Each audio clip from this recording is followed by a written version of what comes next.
और ये सब हो रहा है सिर्फ एक IT पार्क बनाने के लिए।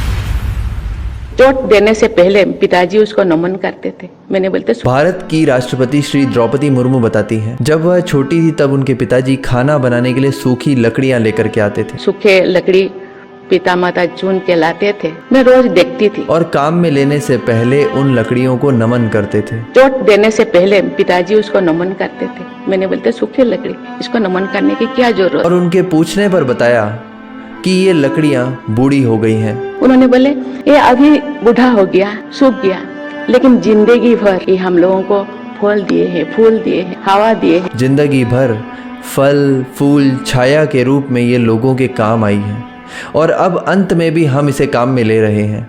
इसीलिए इस प्रकृति को नमन करता हूँ। ये संस्कार हमें मिलते हैं परिवार से और यही भारत की संस्कृति है। लेकिन शायद हैदराबाद राज्य सरकार में ऐसे संस्कारों की कमी आ गई है। एक रिपोर्ट के अनुसार हैदराबाद सेंट्रल यूनिवर्सिटी कैंपस के पास 400 एकड़ में फैला विशाल जंगल कांचा गांची बावली को सरकार द्वारा हटाया जा रहा है। वहाँ के पशु पक्षियों का घर उजाड़ा जा रहा है। उनके चीखने चिल्लाने की आवाज़ से आप उनका दुख समझ पाएंगे।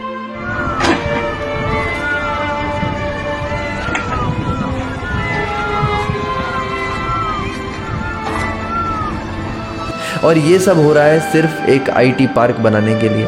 अरे IT पार्क तो कहीं और भी बन जाएगा, लेकिन जंगल नहीं होगा तो हीट वेव चलेगी, हरियाली चली जाएगी तो बारिश नहीं होगी, पानी की किल्लत होगी और ग्लोबल वार्मिंग होगी। तब क्या होगा? तब ये नेता लोग तो बड़ी बड़ी कोठियों में रह लेंगे, लेकिन क्या होगा उस कॉमन मैन का? अप्रैल में भीषण गर्मी का अलर्ट अभी से आ चुका है, फिर भी गवर्नमेंट तो पॉलिसी बनाएगी पूरे एनवायरनमेंट और इकोसिस्टम को उजाड़ने का। तब भी क्या आप और हम इसी तरह से बस देखते रहेंगे? यह केवल हैदराबाद का इशू नहीं है, इस पर तो कोर्ट ने संज्ञान ले लिया, लेकिन ऐसा किसी अन्य राज्य में ना हो, उसके लिए सबको एक साथ आना चाहिए और आवाज़ उठानी चाहिए। पर्यावरण के लिए अवार्ड दे देने से काम पूरा नहीं होगा, सरकारों को इसके लिए प्रतिबद्ध होना ही पड़ेगा।